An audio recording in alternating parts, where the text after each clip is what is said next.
If I could take you 10 years into the future, you'd see how the friendships you have right now will determine where you'll be then. The good, the bad, the unexpected. These are all the individual tiles in the mosaic of your future.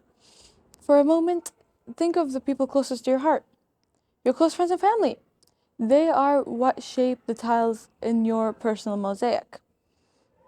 It's not just a poetic idea, it's an eternal truth. You are a mosaic of your closest friends. But what does that really mean? How do the people we surround ourselves with day in and day out affect not just our goals and values, but the very core of who we are? When I was younger, I didn't understand how relationships can affect us, much like any other kid. I thought any person who would waltz into my life would bring nothing but positivity. I was in the fifth grade, naive and eager to connect. That's when I met one of my first close friends. She was kind to me, which is what I thought would matter. But over time, her actions started to tell a little more than her words did. She skipped school, avoided homework, and got in trouble all of the time. I admired her boldness at first. I had a cool friend after all. I didn't think that she could affect me in any way. I thought that I just had a cool friend now, even though I was warned over and over and over again how she could affect me, how this friendship can lead me down a dark path. But did I listen? Absolutely not. I decided to waste my energy and waste my time trying to find the good in this friend and prove that she is a good friend despite how she acts. Despite that, I still started following down that dark path. My grades took a dive. I lost my confidence. I lost my temper. I lost my patience. I didn't think it was because of this friendship. I just thought it was a part of growing up. This is maturing. This is growing up. This has nothing to do with friendship. Friendships can't just affect a person in a couple of years. But I decided I would actually leave. I had no more to give, so I decided might as well just leave and pick up what I had left of myself. So I did. Psychologists John Bargh and Tanya Chartrand have documented evidence of this behavior in what they deem the chameleon effect, where much like how chameleons camouflage into their surroundings when they feel threatened, humans tend to mimic or emulate the behavior of their peers and their surroundings when they feel social pressure. This mimicking happens unnoticed and unknowingly to whoever is being mimicked or whoever is doing this mimicking. This happens because we we as humans need social connection, and we need to be similar for this connection to happen. Much like how I had collected attributes from my friend, both positive and negative, you can notice a couple attributes you have gotten from your own family and friends. Whether it be an attribute from a classmate, or from a peer, from a best friend, from even your own mother.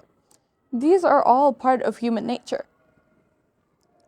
When I had left this friendship, I decided instead of being alone, I would try and find new friends during middle school. Friends that would support me when I couldn't have, that's when I didn't have enough energy to support myself. I did find new friends eventually, whether they be in the audience, watching me backstage. They were always there as some sort of support. These bonds were built on a shared trust, respect, and a mutual understanding that we are all just young kids figuring out life together. This strengthened our bond more than ever, and I'm glad that I have found those types of friends. Another research by an Italian psychologist by the name of Cacioppo has explored the much more neurological side of this phenomenon, where the brain regions that activate when you're mimicking someone are the social cognition and the empathetical sides of the brain, where this shows the deep connection that this has on our community, on our society. This isn't just behavioral, this affects society and communities as a whole. Without this, our communities would crumble.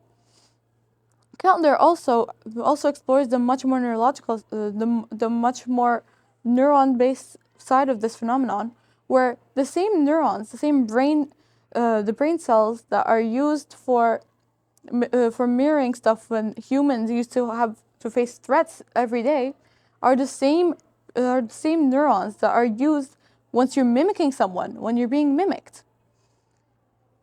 Once uh, once once you're being mimicked. These these have either a very negative or a very positive effect on how you are as a person. So watch your close circle. You never know whether these friends will help you succeed or be the anchor that drags you down to your eventual failure.